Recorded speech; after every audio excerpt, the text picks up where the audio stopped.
Present. Online exited. सुस्वागतम विद्यार्थी मित्रांनो, कसे आहात तुम्ही?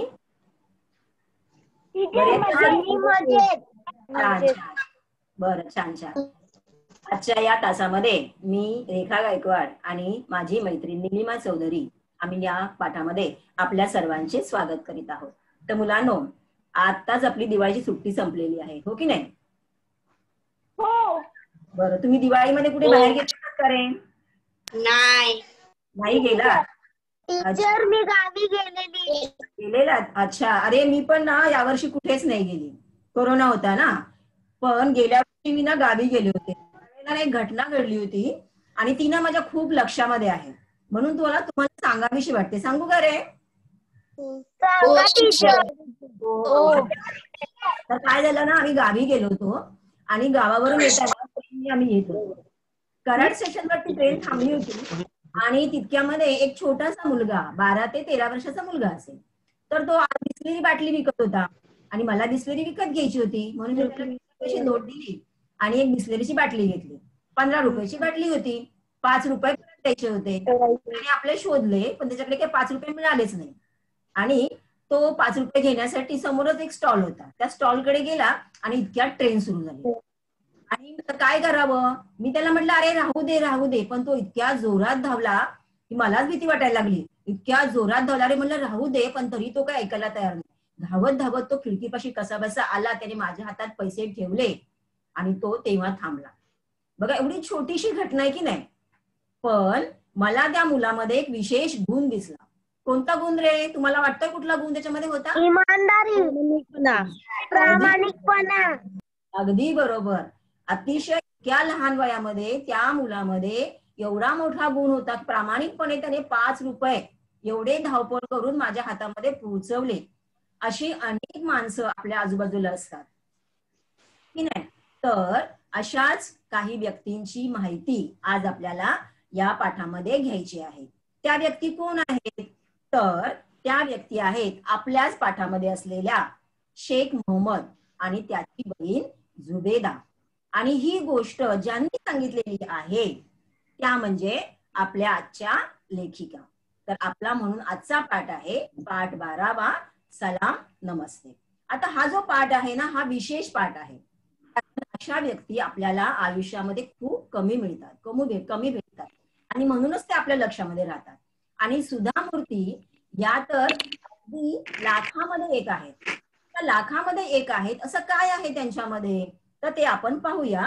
त्यांच्यामध्ये काय आहे, कशा घडल्यात या सुधा मूर्ती, काय त्यांच्यामध्ये विशेष आहे. तर बघा, त्यांचा जन्म 19 ऑगस्ट 1950 शिरगाव मध्ये कर्नाटक या ठिकाणी झाला. आता त्यांचं शिक्षण BE पर्यंत झालेलं आहे. BE म्हणजे काय? Bachelor of engineer. त्यांना त्यावेळेला सुवर्ण पदक मिळालेलं आहे, गोल्ड मेडल. ME झालेले आहेत, MTech झालेले आहेत आणि MTech मध्ये तर त्या राज्यामध्ये पहिले आलेले आहेत. म्हणजे किती हुशार असतील बघा. आता एवढ्या हुशार आहेत म्हणजे अर्थातच त्यांचं कार्य सुद्धा तितकंच मोठं आहे. त्यांनी खूप मोठं कार्य केलेलं आहे आणि त्यांच्या या कार्यासाठी त्यांना पद्मश्री पुरस्कार सुद्धा दिलेला आहे. आता त्यांचं काय विशेष कार्य आहे बघा, तर टेल्को कंपनी मधील त्या पहिल्या महिला इंजिनियर आहेत. आता असं का म्हणताय बाई, तुम्ही मॅडम पाठवलं ते तर करणे. काय झालं? दुसऱ्यांचं बघत बसत्या. बरं, टेल्को कंपनीमध्ये त्या पहिल्या महिला इंजिनियर होत्या. म्हणजे काय, तर त्यावेळेला टेल्को टाटांची एक कंपनी होती आणि त्या कंपनीमध्ये फक्त पुरुषांना नोकरी करायची.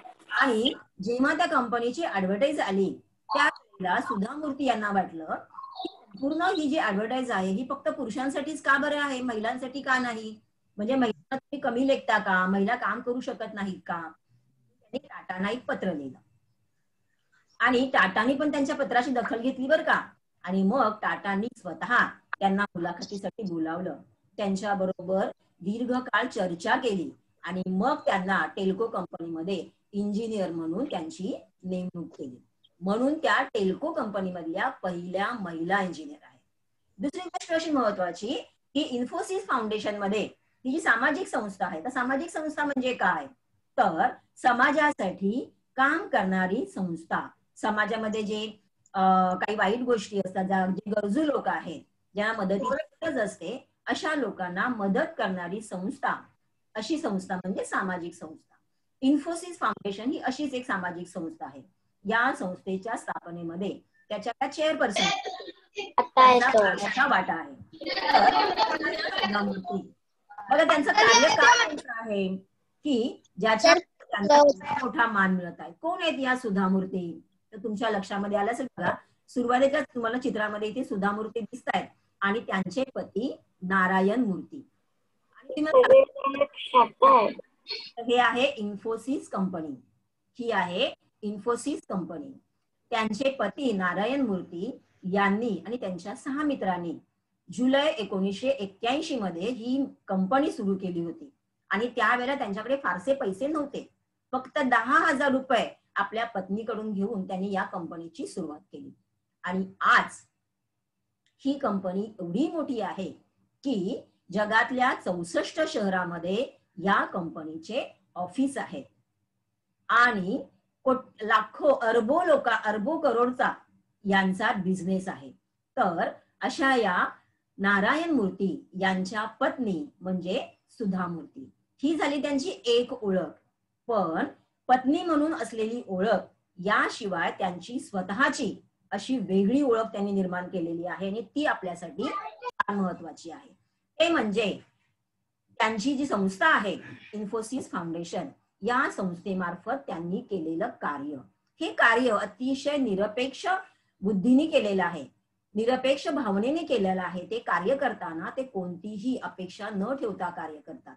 याच्यामध्ये तुम्हाला दिसेल बघा, पहिलंच चित्र आहे आदिवासी भागामध्ये त्यांनी महिला ज्या आहेत त्या महिलांसाठी त्यांनी कार्य केलेलं आहे. बघा तुम्हाला दिसते की महिला काहीतरी कापड वगैरे विणताना दिसत आहेत. तर या महिलांना स्वतःच्या पायावर उभं राहण्यासाठी, वेगवेगळे व्यवसाय सुरू करण्यासाठी त्यांना मदत केलेली आहे. तर अशा प्रकारे आदिवासी भागामध्ये त्यांचं फार मोठं कार्य आहे. त्यानंतर दुसरं कार्य त्यांचं असं आहे की गरीब मुलं जी असतात शाळेमधली, त्या शाळेतल्या मुलांना शाळेसाठी आवश्यक असणाऱ्या वस्तू त्यांना देणं, त्यांना हवी ती मदत करणं, हे सुद्धा त्यांचं महत्वाचं कार्य आहे. आणि त्याचबरोबर त्यांची जी संस्था आहे ही अपंग व्यक्तींना मोठमोठे कॅम्प त्यांनी ठेवलेले असतात. आणि त्या कॅम्प मध्ये अपंग व्यक्तींसाठी मोफत तपासणी केली जाते. त्यांना आवश्यक असणारी उपकरणं, बघा तुम्हाला इथे व्हीलचेअर वाटताना दिसत आहेत. तर अशा प्रकारे अपंग व्यक्तींना जी उपकरणं आवश्यक आहेत ती उपकरणाचं वाटप त्या संस्थेमार्फत केलं जातं. त्याच्यानंतर केरळमध्ये मागे पूर आलेला होता आणि त्या पुराच्या वेळेला तुम्हाला इथे दिसतं बघा, सुधामूर्ती उभ्या आहेत आणि त्यांच्या आजूबाजूला लोक काम करतायत आणि त्या स्वतः तुम्हाला दिसत आहेत बघा, त्या स्वतः सुद्धा त्यांच्याबरोबर काम करतात. इथे तुम्हाला सगळी पॅकेट्स दिसत आहेत. तर पूरग्रस्तांना आवश्यक असणारं सामान त्यांनी या पॅकेटमध्ये पॅक केलेलं आहे. बघा, या कार्यकर्त्यांबरोबर त्या स्वतः उभं राहून काम करतायत आणि काम करवून घेत आहेत. नाहीतर बघा, आता ही जी इन्फोसिस कंपनी आहे फार मोठी कंपनी आहे, पण त्यांच्या ज्या पत्नी आहेत त्या बघा किती साध्या आहेत. त्यानंतर इकडे पहा, शालेय विद्यार्थ्यांना पुस्तके आणि वह्या आणि इतर वस्तूंचं त्या वाटप करतात. हे त्यांचं सामाजिक कार्य फार फार मोठं आहे. हे तुम्हाला फक्त 2-3 चित्रातून समजणार नाहीये. तर ज्या वेळेला तुम्ही सुधामूर्ती यांचं कार्य असं तुम्ही नेटवर जर सर्च केलं तर तुम्हाला त्यांच्या कामाची व्याप्ती किती मोठी आहे हे तुमच्या लक्षामध्ये येईल.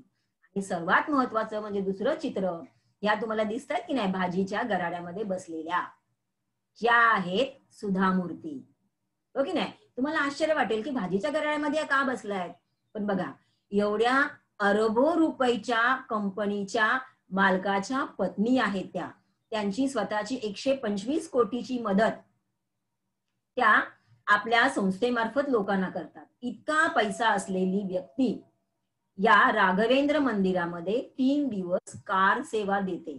आता कार सेवा म्हणजे काय, तर कार सेवा म्हणजे मंदिरामध्ये जे भक्तगण येतात त्यांच्यासाठी विविध योजना राबवल्या जातात, सोयी पुरवल्या जातात. आणि या सोयी पुरवण्याचं काम जे असतं, तिथे लोकांना मोफत जेवण दिलं जातं, प्रसाद दिला जातो, मंदिराची स्वच्छता ठेवली जाते, अशा प्रकारची कामं दिली जातात. आणि ही कामं तिथे मोफत केली जातात, कोणत्याही अहम भावाशिवाय. म्हणजे मी एका अरबोची कंपनी असलेल्या माणसाची पत्नी आहे, माझ्याकडे इतका पैसा आहे, हा अहंकार बाजूला ठेवून भाजी निवडण्याचं काम त्या करत आहेत. तर याच्यावरून तुमच्या लक्षामध्ये येईल की सुधा मूर्ती यांची राहणी किती साधी आहे. त्यांना कोणताही गर्व नाहीये किंवा कोणताही अगदी मी श्रीमंत असल्याचं थाट त्यांच्या वेशावरून, त्यांच्या वागण्यावरून तुम्हाला कुठेही दिसणार नाही. वेळ, काम हे कधीच छोटं नसतं. हे काम हे काम असतं, सेवा ही ती निरपेक्ष नावाने करायची, तुम्हाला त्याच्यावरून दिसेल. एकीकडे आपण बघतो बायका जे असतात त्या 1-1 लाख रुपयाची घड्याळ घालतात. त्यांचे साड्या जर तुम्ही बघितल्या तर कधी कधी हिऱ्याच्या साड्या असतात. त्या घातलेल्या बायका कुठे, आणि नेहमी सुती साडी घालून लोकांमध्ये मिसळणाऱ्या, लोकांसाठी काम करणाऱ्या, लोकांच्या गरजा पुरवण्यासाठी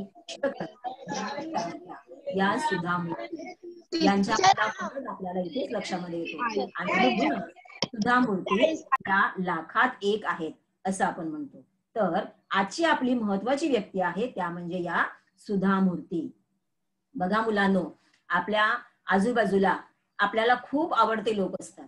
खास करून आपल्याला सिनेमामधले हिरो फार आवडतात, हिरोईन फार आवडतात. आपल्याला असं वाटतं की आपण त्यांच्यासारखं बनावं.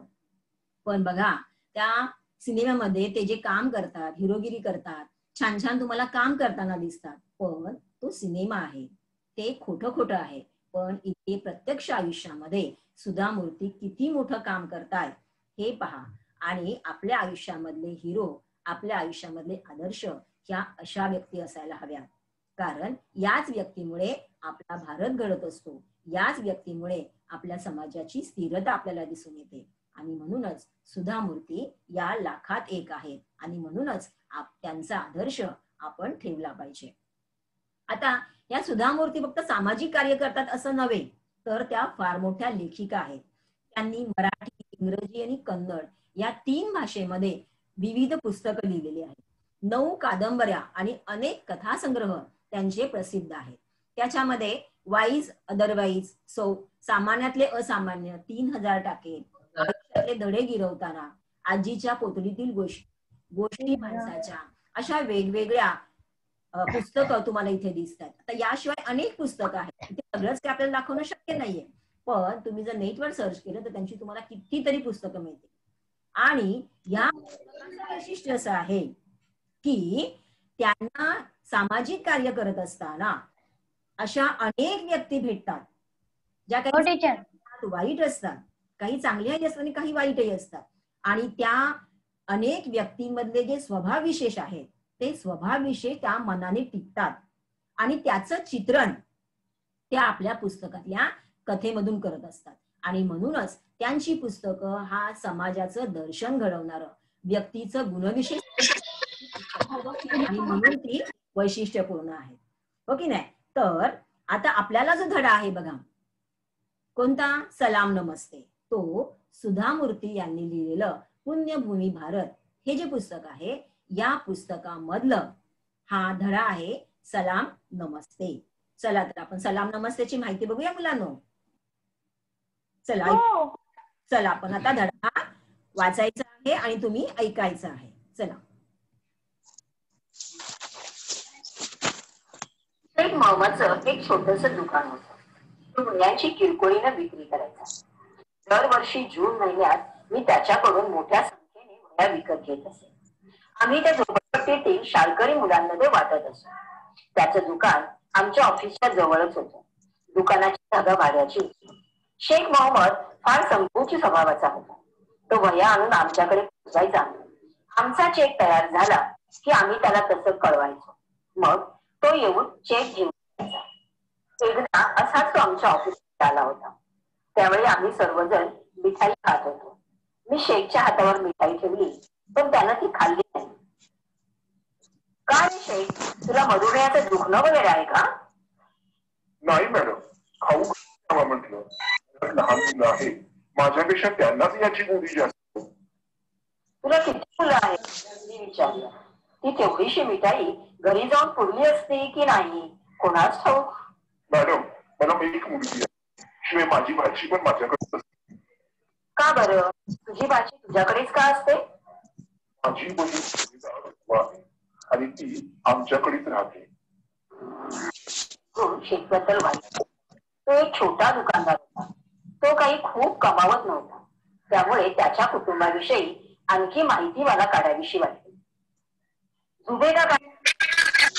ती उत्तम शिवणकाम करते. ती आणि माझी बायको अशा दोघी जणी मिळून घरी शिवणाचा व्यवसाय करतात. अल्लाची मेहरबानी आहे. आमचं छोटस भाड्याचं घर आहे. आम्ही समाधानी. त्याचं ते उत्तर माझ्या हृदयाला स्पर्श करून दिलं. जगात समाधान हा शब्द तसा दुर्मिळच झाला आहे. असेच काही महिने लोटले आणि एक दिवस शेखचा मला फोन आला. मॅडम, या खेपेला देऊ शकाल का? का बरे शेख? काही खास कारण? होय मॅडम,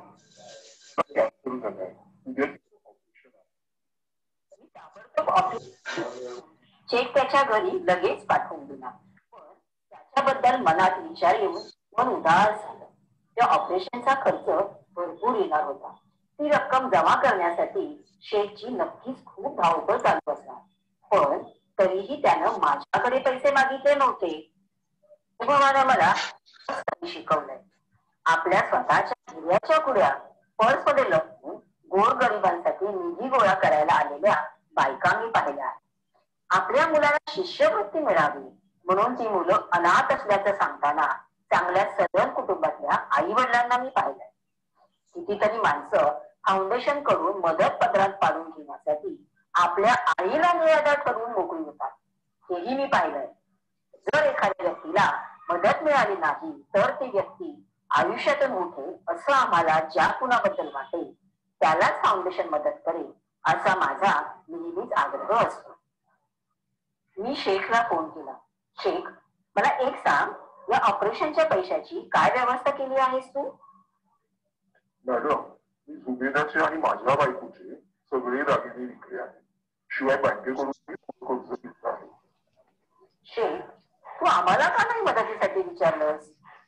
मॅडम, मला निदान एवढं तरी परवडतंय. पण आणखी कित्येक लोक आमच्याहूनही गरीब असतात. माझ्यापेक्षा त्यांना तुमच्या मदतीची जास्त गरज आहे. त्याचं ते उत्तर ऐकून मन हिरावलं. जास्त काही न बोलता मी त्याला दुसऱ्या दिवशी हॉस्पिटलची सर्व कागदपत्र घेऊन येण्यास सांगितलं. मी त्याला पुढे काही बोलण्याची संधीच दिली नाही. दुसऱ्या दिवशी सकाळी सगळी कागदपत्र घेऊन तो ऑफिसात आला. मी त्याला थोडा वेळ थांबायला सांगितलं. सगळी कागदपत्र नीट तपासून पाहिली आणि नंतर त्याला 50,000चा चेक लिहून दिला. त्याच्या चेहऱ्यावर आश्चर्य होतं. मॅडम, तुमच्याकडून एवढे पैसे मिळतील असं मला वाटलंच नव्हतं. तुम्ही माझ्या संकटात आपलं माणूस समजून मदतीला धावून आला. हे असलं बोलणं मी फारसं सहसा मनावर घेत नाही. जेव्हा कधी मी गरजूंना मदत करते तेव्हा ते मला असं काहीतरी म्हणतातच. पण एकदा त्यांची गरज भागली, संकटातून मुक्तता झाली की ते बोलण्याचेही कष्ट घेत नाही. असेच काही दिवस होते. ऑपरेशन व्यवस्थित पार पडल्याचा निरोप शेखनं आमच्या ऑफिसात ठेवला होता. त्यानंतर बरेच दिवस त्यांच्याकडून काही बातमी कळली नाही. आमचंही त्याच्याकडे काही काम निघालं नव्हतं. एक दिवस सकाळच्या वेळी मी ऑफिसात पाऊल टाकलं आणि रिसेप्शन काउंटर पाशी शेख थांबलेला मला दिसला. त्याच्याबरोबर 4 वर्षाची छोटी मुलगी पण होती. तिच्या अंगात साधाच सुती फ्रॉक होता, पण झालरी बटन वगैरे लावून सुरेख शिवलेला होता. तिच्या केसांना भरपूर तेल लावून चापून चोपून एक पोनी टेल बांधली होती. शेखचा चेहरा दुःखी दिसत होता. काय शेख, कसा आहेस तू? तुला भेटीची वेळ वगैरे दिली होती की काय? सॉरी मॅडम, 2 आठवड्यापूर्वी जुबेदा गेली. तुम्ही तिला इतकी मदत केली पण तिचं नशीबच खोटं. खरं तर तुम्हाला येऊन भेटायची, तुम्हाला सलाम करायची इच्छा होती व तिची, पण अल्लानं तिला दिलं. मी तिच्या मुलीला घेऊन आलो. तबस्सूमकडे पाहिलं. मी एवढं मोठं ऑफिस, सभोवतालची एवढी सगळी अनोळखी माणसं, बिचारी बावरली होती. त्या अनाथ मुलीकडे पाहून मला वाईट वाटलं. आपल्या नशिबात काय लिहून ठेवलंय याची तिला कल्पनाही नव्हती. तिच्या मामाला तिला सांगितलं, बेटा, मॅडम को सलाम करो. त्याबरोबर त्या पोरीनं आपले युवलेसे हात उचलून मला सलाम केला. माझ्या तोंडून शब्द फुटला. एक न डाव्या हाताच्या बोटाने डोळे पुसले आणि खिशातून एक पाकिट काढलं. तुम्ही त्यांना पाठवलं. मला यायला उशीर झाला त्याबद्दल सॉरी. तो लिफाफा उघडला. आत 3000 रुपये होते. मी गोंधळून शेखकडे पाहिलं. मॅडम, तुम्ही 50,000 रुपये दिले होते, पण जुबेदाचं ऑपरेशन आणि औषध पाहण्यासाठी फक्त 47,000च खर्च झाला. आता आपण यातून वाचत नाही हे जेव्हा जुबेदाला समजलं तेव्हा ती म्हणाली, आपण उरलेले पैसे मॅडमना परत करू. निदान दुसऱ्या कुणाचा तरी उपयोगाला येतील. नशिबवान असेल त्याचा जीव तरी वाचेल. आता हे पैसे माझ्यावर खर्च करून वाया घालवायला नको टाका. माझ्या नकळत माझ्या डोळ्यातलं पाणी गालावरून वाहू लागलं. मी जुबेदाला कधीच भेटले नाही, पण दुसऱ्याविषयीची तिच्या मनातली कळकळ पाहून मी थक्क झालो. इतक्या गरिबीत आणि यातना सहन करताना सुद्धा तिला दुसऱ्या गरजू रुग्णाचा विचार करावा ही गोष्ट करणारी होती. आपण स्वतः संकटाशी झुंज देत असताना दुसऱ्याचा विचार करणारी माणसं या जगात विरळच. इथे तुमचं शिक्षण, भाषा, जातपात, धर्म या कशा संबंध नसतो. त्यासाठी हृदयात अपार करुणा असावी लागते. मी तो लिफाफा तसाच शेखला परत देऊन म्हणाले, हे पैसे तबस्सुमसाठी आहे. अल्लाची तिच्यावर मेहरबानी असू दे. तिला नीट शिकू दे. तुला जर काही मदत लागली तर प्लीज मला सांग. इतरांविषयी करुणेची भावना बाळगण्याच्या बाबतीत ती आपल्या आईच्याही 4 पावले पुढे जाऊ दे. आपली ही जी भूमी आहे ना, ती श्रीमंत का आहे माहित आहे? सोन्याच्या किंवा हिऱ्याच्या खाणी तिच्या पोटात आहेत म्हणून नव्हे. या जुबेदासारख्या लोकांमुळे तिचे ऐश्वर्य वाढणार आहे. तबस्सुम तिथे नुसती बसली होती. तिला काहीच कळत नव्हतं. माझे शब्द पचनी पडणं शेखलाही कठीण जात होते. चला, ऐकलात का धडा सगळ्यांनी? हो. कसा वाटला तुम्हाला? आवडला का? छान छान. आता या धड्यामध्ये आपल्याला शेख मोहम्मद भेटले, तबस्सुम भेटले, हो की नाही?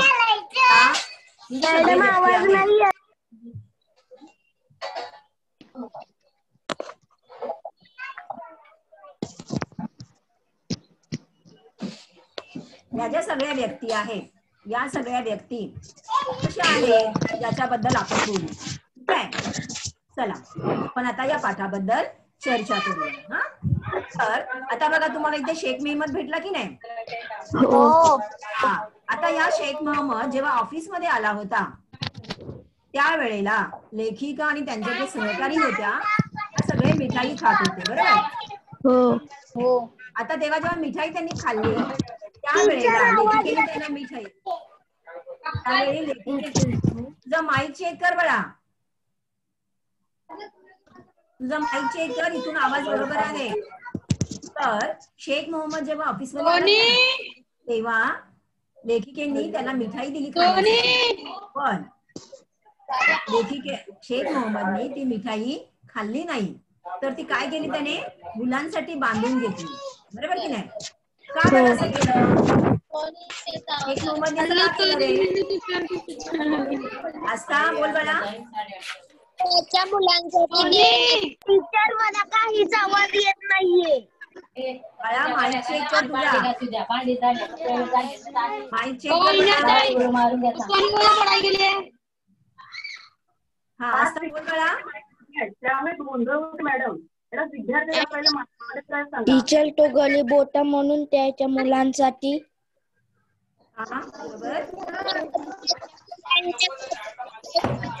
बोला, कोण बोलतो आता?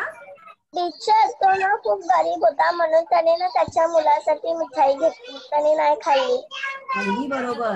तो काय म्हणाला बघा, एक वाक्य होतं बघा, घरामध्ये मुलं आहेत, माझ्यापेक्षा मुलांना त्याची जास्त गोडी, म्हणजे आपल्यापेक्षा मुलांना त्याची जास्त गोडी आहे हे लक्षात घेऊन त्याने ती मिठाई बांधून घेतली. आता याच्यावरनं शेख मोहम्मदचा कोणता गुण तुम्हाला दिसतो?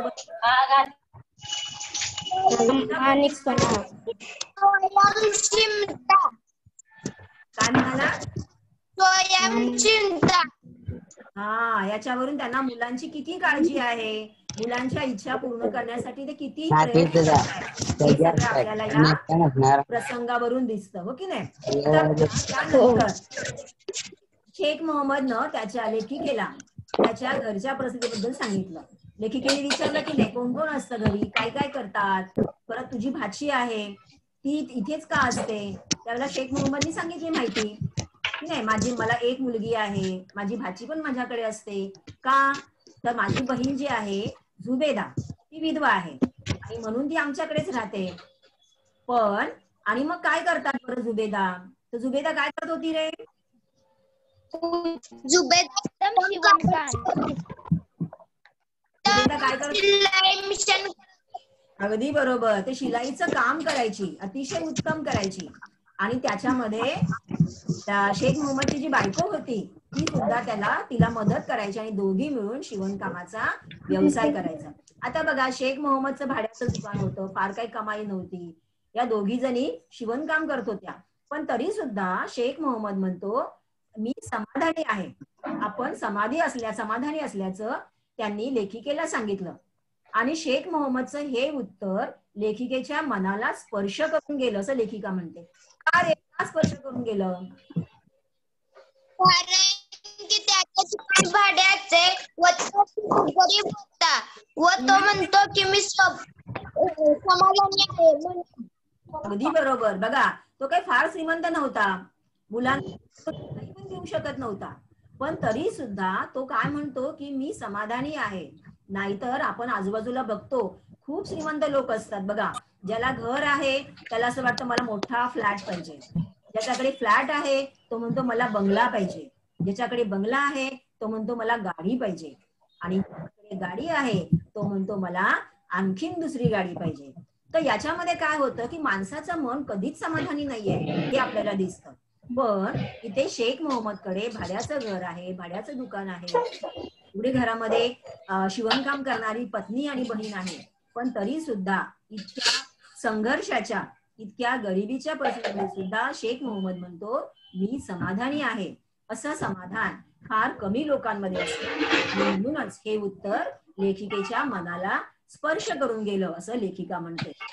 त्यानंतर पहा, आजकालच्या जगात समाधान हा शब्द दुर्मिळ झाला आहे असं लेखिका का म्हणते? जसं आपण आता म्हटलं की नाही की लोकांचं समाधान कधीच होत नाही, मला आहे अजून हवंय, अजून हवंय, अजून हवंय.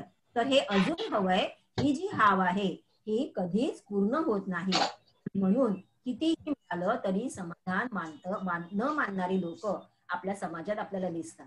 आणि अशा समाजामध्ये शेख मोहम्मद आणि त्याचं कुटुंब हे दुर्मिळच आहे असं लेखिका सुद्धा इथे आपल्याला सांगते, हो की नाही? तर या प्रसंगावरून आपल्याला शेख मोहम्मदचं आणि त्याच्या कुटुंबाबद्दलची माहिती मिळते की शेख मोहम्मद अतिशय प्रामाणिक आहे, गरीब आहे, आणि गरीब असूनही प्रामाणिक आहे, हे महत्वाचं, आणि तरीही समाधानी आहे. हे 3 गुण या ठिकाणी आपल्याला शेख मोहम्मदचे दिसून येतात. त्यानंतर बघा, दुसऱ्या ह्याच्यामध्ये बघा, शेख मोहम्मद लेखिकेला फोन करतात. का फोन करतात बघा, तर शेख मोहम्मदने लेखीकडे चेक ऍडव्हान्स मध्ये मागितला. का मागितला रे? त्याची जुबेदाचे ऑपरेशन करायचे होते. बरोबर आहे, त्याची बहीण होती जुबेदा. ऑपरेशन करायचे होते. कसलं ऑपरेशन रे? कॅन्सर. त्या जुबेदाला कॅन्सर झाला होता आणि म्हणून तिचं ऑपरेशन करायचं होतं. अगदी बरोबर, तिला कॅन्सर झाला होता आणि तिचं ऑपरेशन करायचं होतं आणि त्याची आवश्यकता होती, आणि म्हणून शेख मोहम्मदने लेखीकडे चेक ऍडव्हान्स मध्ये मागितला. बघा, त्यांनी चेक ऍडव्हान्स मध्ये मागितला, दुसरं काही मागितलं नाही. याच्यावरून त्याचा आणखी एक आपल्याला गुण दिसतो. त्यानंतर बघा, मग या ऑपरेशनसाठी आणखीन शेख मोहम्मदने ऑपरेशनसाठी आवश्यक असणाऱ्या पैशाची सोय कशी केली होती रे? त्याने तिची बहीण जुबेदा होते व बँकेतून कर्ज घेतले होते. अगदी बरोबर, अगदी बरोबर. झुबेदा आणि शेख मोहम्मदची पत्नी या दोघींचे दागिने विकून टाकले. बघा, बहिणीच्या ऑपरेशनसाठी आपल्याकडे जेवढं जी काही जमापुंजी होती, दागिने आणि होते, पैसा होता. तिच्या मुलीने शिष्यवृत्ती मिळवली होती. हा, तर अशा प्रकारे त्यांनी थोडंसं बँकेतून लोन सुद्धा घेतलेलं होतं आणि अशा प्रकारे त्यांनी शेख मोहम्मदने झुबेदाच्या ऑपरेशनसाठी पैशाची सोय केलेली होती. बघा, त्यानंतर लेखिकेने काय केलं मग? 50,000ची मदत. हा, लेखिकेच्या लक्षात आलं. लेखिकेने तिला शेख मोहम्मदला किती रुपयाची मदत केली? 50,000ची. 50,000 मदत. पण मला आता एक सांगा, ही 50,000 रुपयाची मदत जी लेखिकेने शेख मोहम्मदला केली, शेख मोहम्मदने लेखिकेकडे मागितली का रे? नाही. हा, आता तुम्हाला वैशिष्ट्य जे बघायचं आहे ते इथेच बघायचं आहे की इतकं गरीब असताना सुद्धा लेखिकेची सामाजिक संस्था आहे. लेखिका अशा लोकांना शेख मोहम्मदला माहित होतं, लेखिकेशी त्याची ओळख होती, पण तरी सुद्धा लेखिकेकडे पैसे मागितले नाही. पण लेखिकेच्याच हे लक्षामध्ये आलं की शेख मोहम्मद अतिशय प्रामाणिक माणूस आहे, संकोची माणूस आहे, त्याला या वेळेला पैशाची गरज आहे, मदतीची गरज आहे, आणि म्हणूनच लेखिकेने स्वतःहून त्यांना ऑफिसमध्ये बोलावलं आणि 50,000चा चेक दिला. बघा, किती वेगळं उदाहरण आहे. बघा, त्यानंतर बघा, लेखिकेचं ऑपरेशन झालं, बरोबर की नाही? हा, तबस्सुम कोण होती सांगा बरं? तबस्सुम कोण होती? भाची. बरोबर आहे, शेख मोहम्मदची भाची आणि तबस्सुमची झुबेदाची मुलगी होती, हो की नाही? आता मला सांगा, मोहम्मद जो लेखिकेच्या ऑफिस मध्ये आला होता तो कशासाठी आला होता रे? राहिलेले पैसे करायला. कसले पैसे रे? कसले पैसे? 50,000 दिलेले झुबेदाच्या ऑपरेशन मधून जे एकेकाने बोला, पैसे एकेकाने बोला मला. बरोबर बरोबर. झुबेदाच्या ऑपरेशन लेखिकेने शेख मोहम्मदला 50,000ची मदत केली होती आणि झुबेदाचे ऑपरेशन आणि औषध पाणी याच्यावरती 47,000 खर्च झाले आणि त्यातले 3,000 शिल्लक होते, हो की नाही? आणि ते पैसे देण्यासाठी शेख झुबेदाने परत करायला बरोबर, झुबेदाने परत करायला सांगितले होते. हे आणखी वैशिष्ट्य, झुबेदाने ते लेखिकेला पैसे झुबेदाने म्हटलं होतं. हा, बोल बोल, बरोबर बरोबर आहे, बोल बरं. म्हटलं होतं झुबेदाने म्हटलं होते की आता मी वाचणार नाहीये, माझ्या जागी या पैशांची गरज दुसऱ्याला अधिक आहे, म्हणून तू दादा हे पैसे वापस कर, माझ्या जागी दुसऱ्याचे प्राण तरी वाचतील. बघा, किती छान आहे की नाही आस्था? व्हेरी गुड बाळा, व्हेरी गुड. तर त्याच्यामध्ये तुम्हाला झुबेदाचा कोणता गुण दिसतो रे बाळांनो? प्रामाणिकपणा. बघा,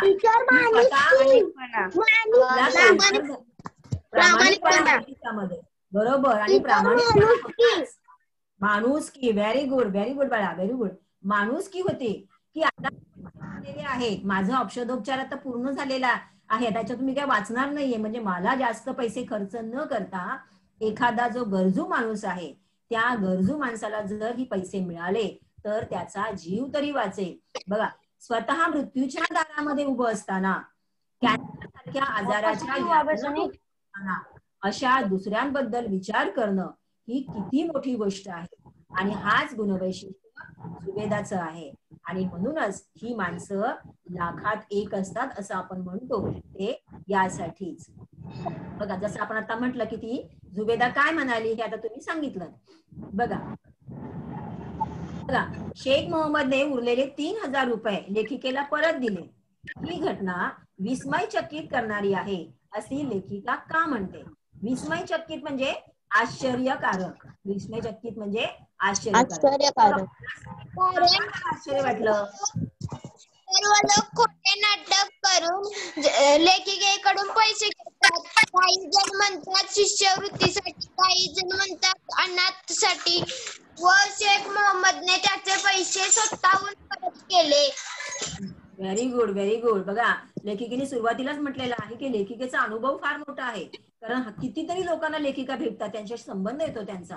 त्यावेळेला त्यांचा अनुभव असा आहे की अगदी श्रीमंत बायका की ज्या हिऱ्याचे कानातले घालतात, असे हिऱ्याचे कानातले घातलेल्या बायका सुद्धा हिऱ्याचे कानातले पर्समध्ये लपवून ठेवतात आणि अनाथ मुलांसाठी मदत गोळा करायला बाहेर पडतात. आता मला तुम्ही सांगा, हिऱ्याच्या कुड्या घालणाऱ्या बायकांकडे पैसे नसतील का?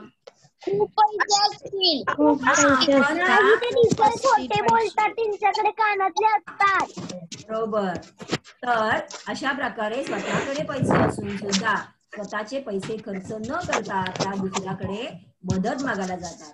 तर काही पालक जे असतात ते स्वतःकडे पैसे त्यांच्याकडे भरपूर असतात, सधन असतात. ते सधन म्हणजे काय की ज्यांच्याकडे पैसा आहे अशी माणसं सुद्धा आपली मुलं त्यांना शिष्यवृत्ती मिळावी यासाठी खोटं बोलतात. कधी कधी आपण आपल्या आईवडिलांना सुद्धा ही मुलं मदतीसाठी सांगतात. तर अशा प्रकारे अशी मुलं, अशी माणसं आजूबाजूला असताना उरलेले 3,000 रुपये लेखिकेला परत केले. ही घटना विस्मयचकित म्हणजे आश्चर्य करणारी आहे असं लेखिका म्हणते. बघा, छान वर्णन केलेलं आहे लेखिकेचे अनुभव बघा किती मोठे आहेत. आता त्यानंतर बघा, शेख मोहम्मदने दिलेल्या पैशाचा लिफाफा लेखिकेने स्वीकारला का रे? नाही. मग काय केलं? त्याचे पैसे गरिबांना दिले. नाही रे बाळा, गरीबाला नाही दिले. कोणाला काय सांगितलं?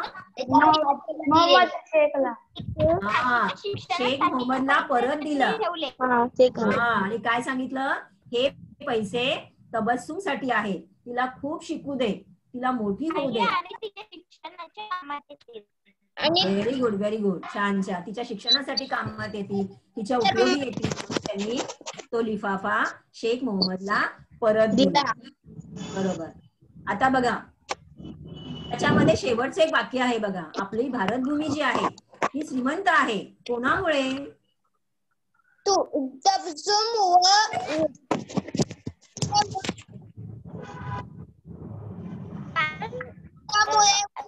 टीचर, आपली ही जी भूमी आहे ना ती श्रीमंत माहीत आहे, सोन्याच्या किंवा हिऱ्याच्या खाणीच्या पोटात आहे म्हणून नव्हे. या सुभेदार सारख्या लोकांमुळे तिचं ऐश्वर्य वाढणार आहे. बरोबर, अगदी बरोबर, अगदी बरोबर.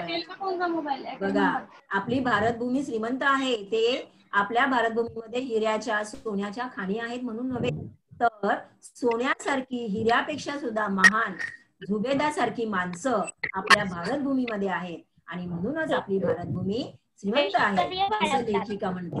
आता कसे वाटले तुम्हाला शेख मोहम्मद, झुबेदा? आवडले का?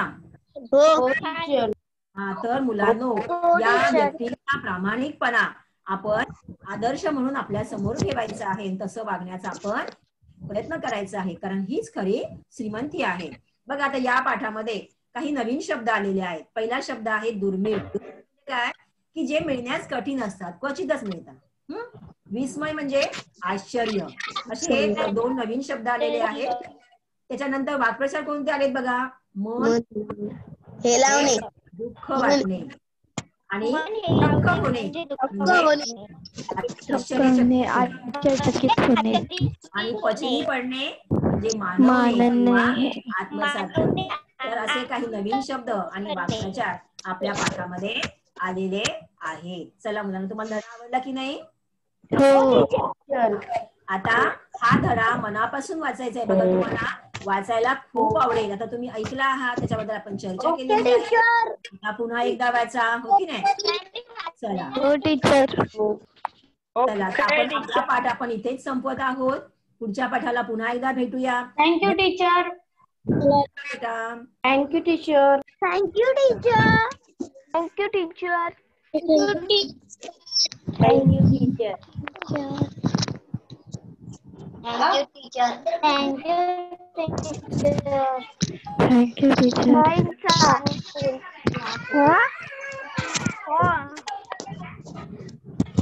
Thank you teacher. 10 मिनिटाचा ब्रेक आहे ना. आता संपत आले.